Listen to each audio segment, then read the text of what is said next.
How do you handle your family as a sensitive during the holidays? And this starts as early as Thanksgiving and it keeps going right until Christmas. And our time with our families can be absolutely amazing. Sometimes that's all the time we really get with our families. And so you want to make sure that it counts and it's a good experience for everybody. First of all, let go of the expectation that everything is going to be happy and perfect when you see your family. There are going to be family members likely who trigger you, and the way that you react will become so important in how you handle that family holiday. For example, the sibling that you haven't seen in a while, and then they are very, very critical of some of your choices in life.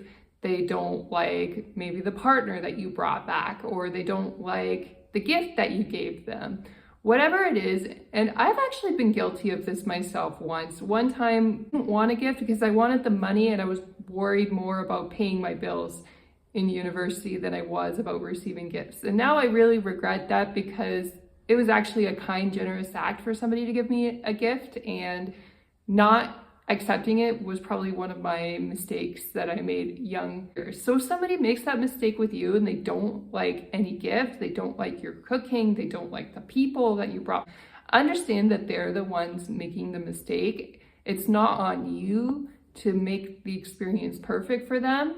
You just show up with the best you can. If you can only afford so much for a gift, then you can only afford so much.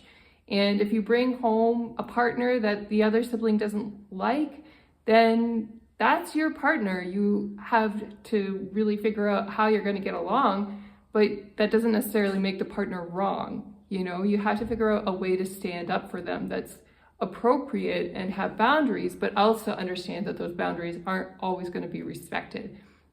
And making sure you don't react and get emotional and angry when people aren't behaving their best is very important. When people don't show up their best, usually the best response is to be quite neutral about it or to laugh about it later. If people are not respecting your diet, they're trying to tempt you with this summer sausage and you're vegetarian, all you can really do is laugh about it, and say, your cooking or your food that you've chosen is lovely and I don't choose to eat it. Say something polite, like compliment the food and say it looks delicious and very tempting and you're not going to eat it, to hold that boundary with the person. And then you're going to have a really pleasant holiday experience. Thankfully, I haven't had this problem with my family. Usually when I've asked for a certain kind of food, they have respected that. So don't make that mistake either of criticizing somebody else's food choices. People don't want to eat something, they don't want to eat something. And don't try to force them to eat something you're cooking. If you can get their feedback and see what they want in advance, so you're on the right track and you're cooking something they actually like, that is a good thing. But these things, when we're spending time together as family, can get really messy. Sometimes if you could afford a holiday, I know it's expensive, but if everybody orders their own food and they have their own accommodations, it's good because people have their choices and their preferences met, and you're not all in the same household scrambling oh, I don't like this kind of food or this type of gift. You just kind of buy your own stuff that you feel like buying when you're on vacation together, and that time you spend together is the gift rather than the physical items. But having said that, not everybody can afford vacations. Everything's getting more and more expensive, so you want to make the best of whatever holiday time you have.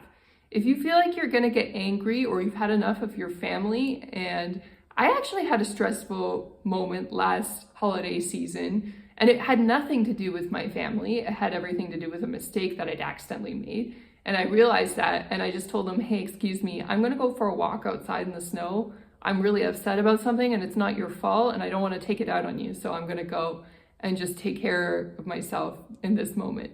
And so I went and walked the dog and it was really nice. And I saw the dog roll around in the snow and I realized that whatever problems I thought that I had were not such a big deal.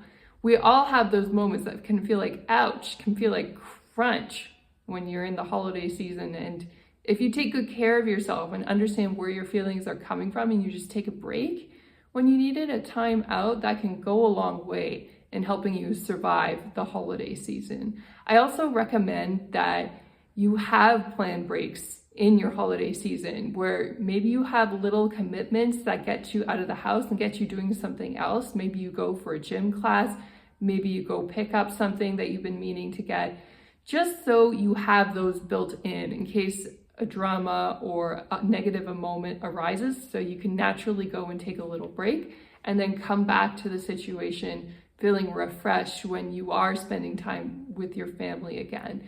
And if you're lucky enough to be in control of the Christmas celebration, you're the one with the house, you're the one cooking, and you have the Christmas tree that everybody throws their gifts under, you have a little bit more choice about who you invite to the celebration. If there's a family member that everybody knows is a problem, who is constantly critical and abusing people or criticizing people, then start considering just giving them a call on the holidays rather than inviting them over physically into the house if they've been causing trouble in the past.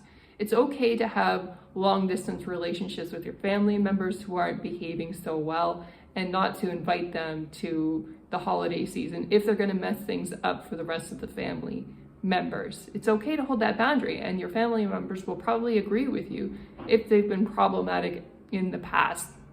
If you have no control and you're just a visitor and it's really up to the person who's hosting the Christmas get-together to figure it out, well, the good news is you don't have to cook. You don't have to really worry about the Christmas tree and how clean the house is.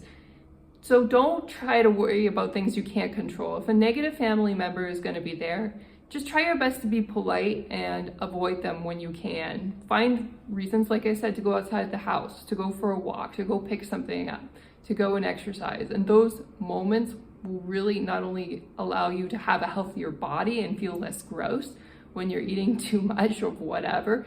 Even those of us with a good diet can sometimes get carried away eating too much of one thing. It's okay to admit to yourself that you probably need a break at some point during the holidays, to take time for yourself to recharge. That's just smart. And if you plan that in advance, you're less likely to have conflict with your family.